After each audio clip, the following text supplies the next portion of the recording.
नमस्कार दोस्तों, स्वागत है आपका मेरे यूट्यूब चैनल फार्मेसी स्टडी में। आज बात करेंगे दोस्तों हम factor affecting choice of extraction process. ठीक है, जो पहले की वीडियो में मैंने आपको एक्सट्रैक्शन की मेथड बताई थी, परकोलेशन या मैकेरेशन। ठीक है, उन कोई भी क्रूड ड्रग है उसके लिए हम इन दोनों में से कौन से मेथड का यूज़ करेंगे दोस्तों, वो डिपेंड करेगा इन साथ के साथ फैक्टरों पे। तो कौन कौन से फैक्टर हैं दोस्तों, आइए इनके बारे में जानते हैं। पहला फैक्टर है दोस्तों कैरेक्टर ऑफ ड्रग। दूसरा है दोस्तों थेरेप्यूटिक वैल्यू ऑफ ड्रग। तीसरा है दोस्तों स्टेबिलिटी ऑफ ड्रग। चौथा है कॉस्ट ऑफ ड्रग। पांचवा है दोस्तों वह है सॉल्वेंट। और छठा है दोस्तों वह है कंसंट्रेशन ऑफ प्रोडक्ट। और सातवां है दोस्तों recovery of solvent from the marc. ठीक है दोस्तों, तो जिसका जो पहला फैक्टर है कैरेक्टर ऑफ ड्रग।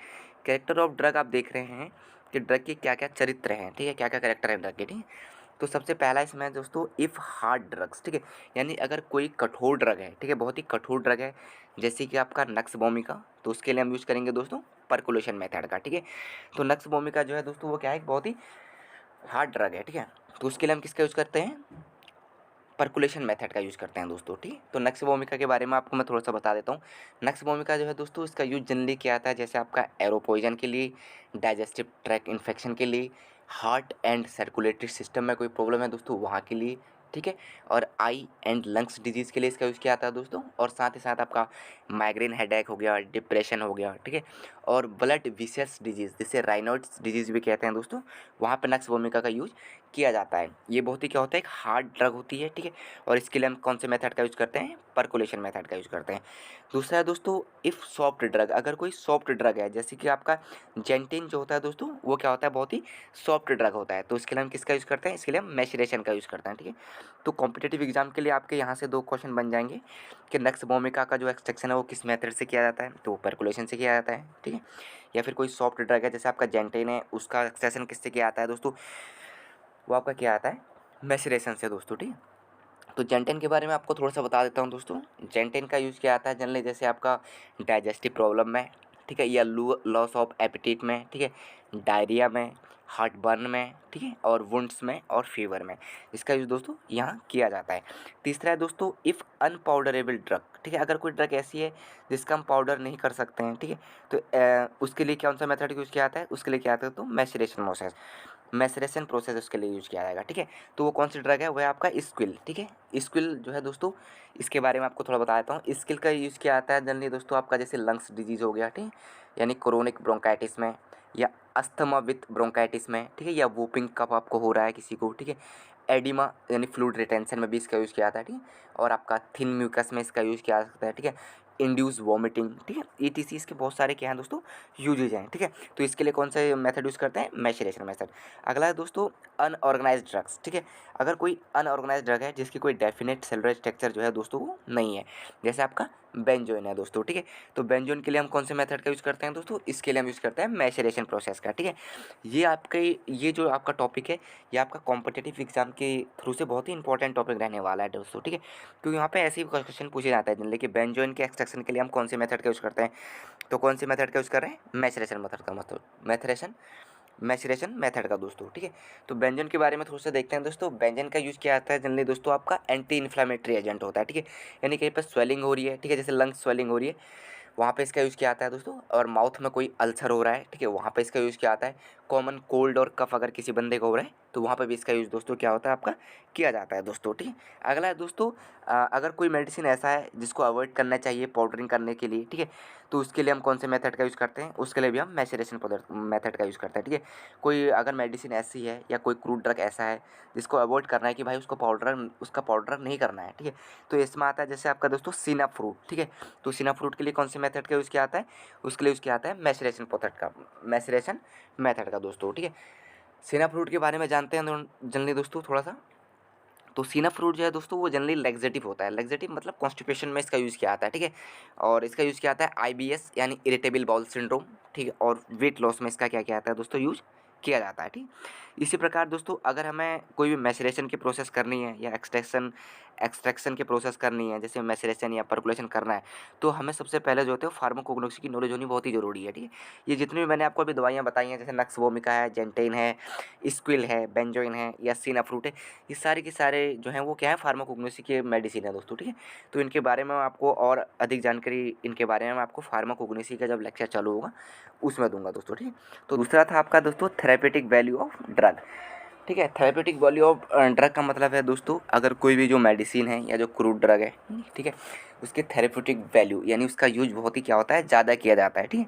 तो उसके लिए दोस्तों हम परकुलेशन मेथड का यूज़ करते हैं, ठीक है। किसका यूज़ करते हैं, परकुलेशन मेथड का। जैसे आपका बेलाडोना है, ठीक है, तो बेलाडोना जो है दोस्तों इसकी थेरेपेटिक वैल्यू क्या होती है, बहुत ही ज़्यादा होती है, तो इसके लिए हम परकुलेशन मेथड का यूज़ करते हैं, ठीक है। बेलाडोना की थेरेपेटिक वैल्यू ज़्यादा होती है, तो इसके यूजेस के बारे में थोड़ा जान लेते हैं दोस्तों। इसका यूज़ क्या आता है दोस्तों, सिडेटिव्स, ठीक है। अगर किसी बंदे को नींद नहीं आ रही है तो इसको खाने से नींद आ जाएगी, सिडेटिव, ठीक है। अगला दोस्तों आपका अस्थमा में इसका यूज़ किया आता है, और वूपिंग कफ में इसका यूज़ किया आता है, ठीक है, और कोल्ड एंड फीवर में यूज़ किया आता है, ठीक है, और पार्किंसंस डिजीज़ में भी इसका यूज़ किया आता है, ठीक है। इरिटेबल बाउल सिंड्रोम में भी इसका क्या आता है दोस्तों, यूज़ किया आता है। साथ ही साथ आपका मोशन सिकनेस और आपका पेन किलर दोस्तों, ठीक है। तो अगर कोई भी मेडिसिन की थेरेप्यूटिक वैल्यू बहुत ही ज़्यादा है, जैसे आपका बेलाडोना, तो उसके लिए हम कौन से मेथड का यूज़ करेंगे, परकुलेशन का। और उसी तरह दोस्तों अगर मेडिसिन की थेरेप्यूटिक वैल्यू जो है वो लो है, तो उसके लिए हम दोस्तों मैसेरेशन प्रोडक्ट का जो मैसेरेशन प्रोसेस है उसका यूज़ करेंगे दोस्तों, ठीक है। जैसे आपका कोई फ्लेवर्स है, ठीक है, जैसे आपका लेमन फ्लेवर है या बीटर फ्लेवर है, ठीक है, इसके लिए हम किसका यूज़ करेंगे, मैसेरेशन प्रोसेस का, ठीक है। तो ये था दोस्तों दूसरा थेरेप्यूटिक वैल्यू। तीसरा है दोस्तों स्टेबिलिटी ऑफ ड्रग, ठीक है। स्टेबिलिटी ऑफ ड्रग का मतलब है दोस्तों कि कोई भी जो ड्रग ऐसी है, ठीक है, जो थर्मोविल है, ठीक है, जिसमें कोई थर्मोलेबिल जो हीट को जो है क्या करते हैं आपका, ज़्यादा हीट के प्रति जो रेसिस्टेंट है, यानी जो ज़्यादा हीट को सहन नहीं कर सकते हैं, कुछ प्रोडक्ट ऐसे भी होते हैं, ठीक है। तो उनके लिए क्या करना है, जो कंटिन्यूस हॉट एक्सट्रैक्शन प्रोसेस है दोस्तों, उसे क्या करना है, अवॉइड करना है, ठीक है। उनके लिए जनरली आपका मैसेरेशन और परकुलेशन मेथड का यूज़ करना है, ठीक है। जो कंटिन्यूस हॉट एक्सट्रैक्शन होता है उसको क्या करना है, नहीं करना है। अगर कोई कॉन्स्टिट्यूंट ऐसा है जो थर्मोलेबिल है, ठीक है, जैसे आपका बहुत सारे विटामिन ऐसे होते हैं, ठीक है, और एंटीबायोटिक्स ऐसे होते हैं, ठीक है, जो क्या होता है हीट के प्रति रेसिस्टेंट होते हैं, ठीक है। तो थर्मोलेवल्स जो नेचर के होंगे उनके लिए हम क्या करेंगे, आपका मैसेरेशन और परकुलेशन मेथड का ही यूज करेंगे, ठीक है। उसके लिए हम हॉट एक्सट्रैक्शन प्रोसेस का यूज नहीं करेंगे दोस्तों, ठीक। तो यह था आपका स्टेबिलिटी ऑफ ड्रग दोस्तों। अगला है कॉस्ट ऑफ ड्रग, ठीक है। कॉस्ट ऑफ ड्रग का सीधी सी बात है दोस्तों, अगर कोई महंगी सी ड्रग है, बहुत सारी महंगी है, तो उसके लिए हम परकुलेशन मेथड का यूज़ करेंगे, ठीक है। अगर कोई चीप ड्रग है, सस्ती सी ड्रग है, तो इसके लिए हम दोस्तों मैसेरेशन का यूज़ करेंगे, ठीक है। सॉल्वेंट की बात करते हैं दोस्तों, ये कह रहा है कि if water is used as a solvent the maceration process should be recommended. अगर हम सॉल्वेंट यानी अगर हम जो मेनस्ट्रम है, ठीक है, अगर हम किसी भी क्रूड ड्रग को घोलने के लिए अगर हम वाटर का यूज़ कर रहे हैं, तो उसके लिए दोस्तों हम मैसेरेशन प्रोसेस का यूज करेंगे। और उसी तरह अगर हम वाटर के अलावा कोई नॉन एक्वस पार्ट का यूज़ कर रहे हैं, नॉन एक्वस सॉल्वेंट का यूज़ कर रहे हैं, तो उसके लिए दोस्तों हम क्या करेंगे, परकोलेशन का यूज़ करेंगे, ठीक है। अगर हम इन दोनों में से किसी भी मेथड का यूज़ नहीं कर रहे हैं, ठीक है, किसी भी सॉल्वेंट का यूज़ नहीं कर रहे हैं, यानी ना ही हम वाटर का यूज़ कर रहे हैं और ना ही हम क्या कर रहे हैं, आपका नॉन एक्वस सॉल्वेंट का यूज़ कर रहे हैं, ठीक है, तो उसके लिए क्या होता है दोस्तों, जो कॉन्टिन्यूस हॉट एक्सट्रैक्शन प्रोसेस होती है उसको उसमें क्या करनी चाहिए, अबॉर्ट करनी चाहिए, ठीक है। तो उस कंडीशन में हमें परकुलेशन, जो रिवर्स परकुलेशन होता है, उसको करना चाहिए, ठीक है दोस्तों। तो सॉल्वेंट के रूप में हमने यहाँ देखा कि अगर हम वाटर का यूज़ कर रहे हैं सॉल्वेंट के रूप में, तो हम मैसेरेशन प्रोसेस का यूज़ करेंगे, ठीक है।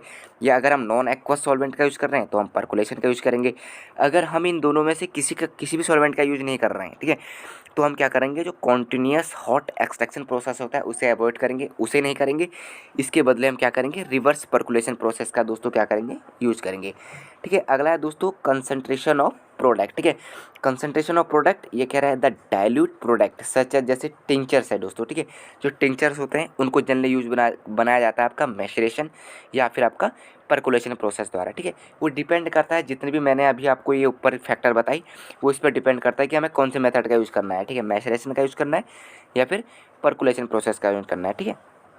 अगर कोई सेमी कंसनट्रेटेड प्रिपरेशन है, जैसे आपका कंसनट्रेटेड इन्फ्यूजन है दोस्तों, तो उसके लिए हम किसका यूज़ करेंगे, डबल या ट्रिपल मैचरेशन प्रोसेस का क्या करेंगे दोस्तों, यूज़ करेंगे। ठीक है, ये भी कई बार पूछा जाता है एग्जाम में कि जो कंसनट्रेटेड इन्फ्यूजन है या फिर जो सेमी कंसनट्रेटेड प्रिपरेशन है, ठीक है, उसके लिए कौन सा मेथड का यूज़ किया जाता है, उसके लिए यूज़ किया जाता है दोस्तों डबल या ट्रिपल मैचरेशन प्रोसेस का। ठीक है, और अगर कोई लिक्विड एक्सट्रैक्ट है या फिर ड्राई एक्सट्रैक्ट है दोस्तों, तो उसके लिए जल्दी हम किसका यूज़ करते हैं, परकोलेशन मेथड का यूज़ करते हैं। ठीक है, तो ये था आपका कंसंट्रेशन ऑफ प्रोडक्ट दोस्तों। अगला है दोस्तों recovery of solvent from the marc. ठीक है, recovery of solvent from the marc मतलब जो ऐसा भाग होगा जो सॉल्वेंट में क्या होता है दोस्तों, नहीं घुलता है। ठीक है, तो जनरली जो ऑर्गेनाइज्ड ड्रग होते हैं, ठीक है, जिनकी एक डेफिनेट सेलुलर स्ट्रक्चर होती है, ठीक है, उनमें ही क्या होता है, मर्क पाया जाता है। ठीक है, तो इसको दबा के भी हम क्या करते हैं, जो भी हमारे पास सॉल्वेंट है उसको रिकवर कर सकते हैं। ठीक है, अगर वो ज़्यादा क्या है नहीं कि उसकी थेरेप्यूटिक वैल्यू ज़्यादा है, ठीक है, तो हम उस मर्क को दबा के क्या कर सकते हैं, उसका यूज करने दोस्तों क्या कर सकते हैं, कर सकते हैं। और जो अनऑर्गेनाइज्ड ड्रग होते हैं, ठीक है, उनमें सेलुलर स्ट्रक्चर नहीं होते, तो उनमें मर्क वाला पोजीशन क्या होता है दोस्तों, वो होता नहीं है। ठीक है, तो ये दोस्तों आपके कुछ इंपॉर्टेंट टॉपिक था आपका एक्सट्रैक्शन एंड ग्रेनिकल्स। यहाँ पर दोस्तों हमारा क्या हो जाता है, समाप्त हो जाता है। ठीक है, उसमें मैंने आपको बता दिया, जनरली आपको मैंने दो मेथड इसमें बताए थे, एक मैसिरेशन और एक आपका दोस्तों परकोलेशन। ठीक है, और इन दोनों मेथड को चूज़ करने के लिए हमें निम्नलिखित फैक्टरों पर ध्यान देना है कि हम कौन से मेथड का यूज़ करेंगे। ठीक है, तो उसके लिए हमें ड्रग की इन प्रॉपर्टी पे ध्यान देना है कि उसका कैरेक्टर क्या है, ठीक है, उसकी थेरेप्यूटिक वैल्यू क्या है ड्रग की, ठीक है, उसकी स्टेबिलिटी क्या है, ठीक है, उसका कॉस्ट क्या है, ठीक है, उसमें कौन सा सॉल्वेंट हम यूज़ करेंगे, ठीक है, कंसंट्रेशन ऑफ प्रोडक्ट क्या है, ठीक है, recovery of solvent from the marc दोस्तों। ठीक है, तो इन सातों के सातों चीज़ों पे ये डिपेंड करती है कि हमें कौन से मेथड का क्या करना है, यूज़ करना है। ठीक है दोस्तों, तो यहाँ पर एक्सट्रैक्शन और ग्रेनिकल्स वाला चैप्टर दोस्तों समाप्त हो जाता है। कल हम अगला चैप्टर जो है दोस्तों एवेपोरेशन, उस पर दोस्तों क्या करेंगे, बात करेंगे। ठीक है।